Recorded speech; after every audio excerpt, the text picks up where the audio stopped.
death rate here in the UK continues to rise.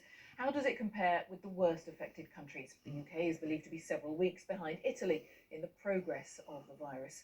So the BBC's head of statistics, Robert Cuff, has been comparing the numbers for us. Robert.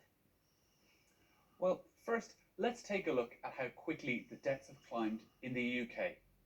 So, to highlight the patterns here, we're showing them on a scale where a straight line means doubling at a constant rate. So that's doubling every 3 days, or even faster, doubling every 2 days. And we see that the UK is kind of in between those two, doubling every 2.5 days.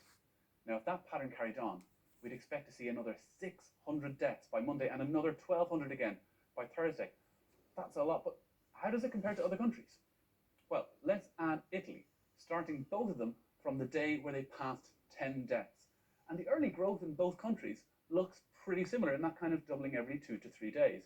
And in fact, I could draw the early growth in Germany or in France or plenty of other countries, and they'd look pretty similar. That's because viruses multiply, and they keep on multiplying at a constant rate until they run out of people to infect or until something stops them. But the latter part of Italy's curve does give some cause for hope. So before they started the lockdown, the death rate was accelerating, and then for a while it doubled roughly every 3 days, and then eventually started to slow down, still growing, but at a slower rate. So it takes a few weeks to see the effects as it did in China, but eventually distancing can turn the tide. Now the best news would be falling numbers of new deaths, putting brakes on the epidemic. But rising numbers can still be good news if they mean that the growth of the epidemic is slowing, taking the foot off the accelerator. Jane. Oh, thank you, Robert Cuff.